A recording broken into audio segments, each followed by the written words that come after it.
Freaks. I need to watch what they throw away down here. Let's grab our gear. Our backpacks are still here from last time.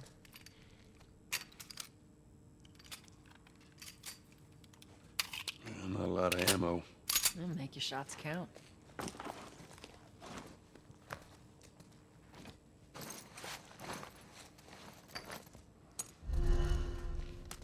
All right, Texas. Boost me up.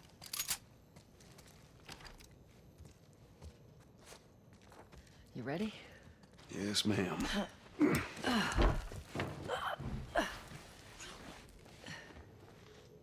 3 months into 2023, we now have our hands on the PC release for The Last of Us Part 1, which itself is a port of the PS5 release back in 2022.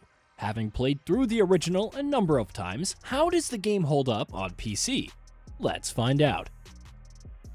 First things first, as we noted in our review of the PS5 release of The Last of Us Part 1, the remake is an incredibly faithful one. It doesn't really bring many changes to the original's hybrid stealth action-adventure gameplay, instead focusing on bringing its visuals and presentation up to par modern standards. And while the PS5 release was a great new way to play the game, the PC version is unfortunately the worst version of the game by far.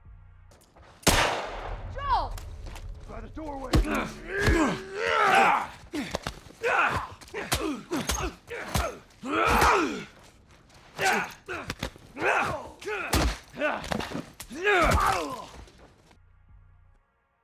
To lay the groundwork, I played the game on a Windows 11 PC running an AMD Ryzen 5 3500, 32GB of RAM, an NVIDIA RTX 3060 Ti, and the game itself was installed on a SATA SSD.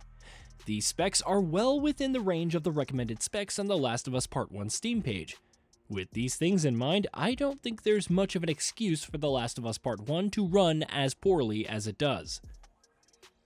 The first time you start up a game, it often features slightly longer load times and maybe slightly lower frame rates on the game's main menu, since the title is likely caching its shaders in the background and getting you ready for a smoother experience. But the shader caching was an arduous process that took my PC well over an hour to complete.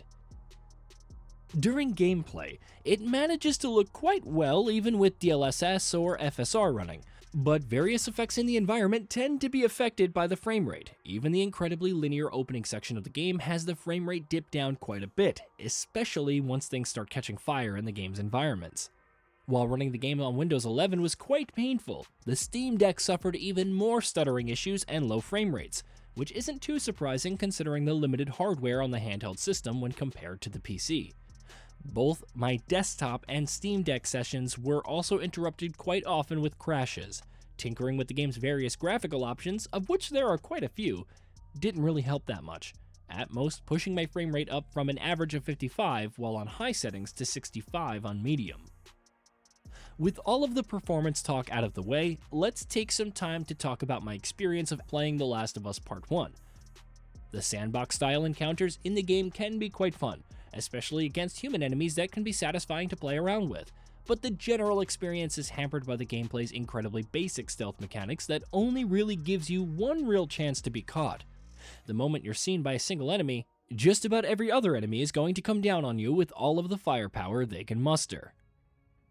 On the other hand, I'd argue that in true Naughty Dog fashion, the story in The Last of Us Part 1 is going to be the core impetus driving you along to finishing the game. The Last of Us Part 1 is defined more by its character arcs and interactions than it is by an overarching story. The plot is simple. Protagonist Joel has been tasked with transporting Ellie, a girl seemingly immune to the cordyceps that have caused the apocalypse across the country.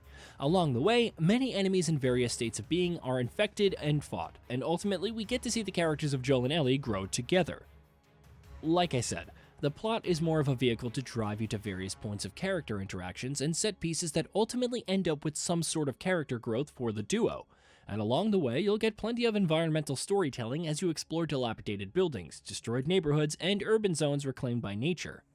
If you're looking for some incredibly strong character writing that makes good use of a unique zombie apocalypse as its backdrop, to tell a heartfelt and personal story, then The Last of Us Part 1 is an incredible experience. If, on the other hand, you're looking for a strong third-person shooter that rewards your abilities to improvise in a fight as you juggle limited supplies and ammunition, The Last of Us Part 1 can actually fall quite flat.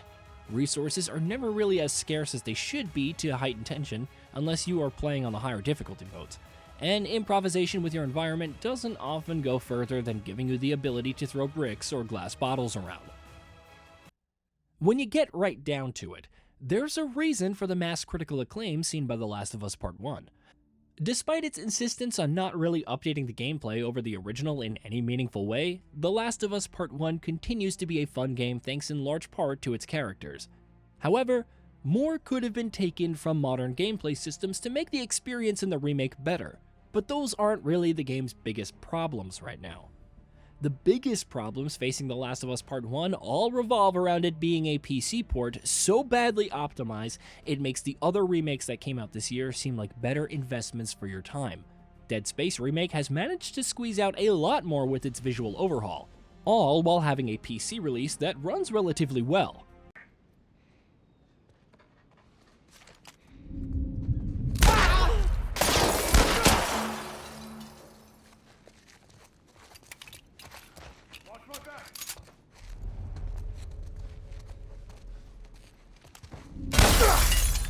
The Last of Us is a critically acclaimed game across 3 generations, and it's disappointing to see the current state of the PC version. Here's hoping that the developers get their act together and fix the game. In conclusion, The Last of Us Part 1's PC debut has been hampered by an incredibly bad job done on the port. Aside from constantly low frame rates, the game also suffers from random crashes, and the initial shader caching takes long enough to be an active mark against him. Hey, did you know that we at GamingBolt upload new videos every day? Stick around, drop a like, subscribe, and hit that bell, and let us know what kind of content you'd like to see in the future with a comment below.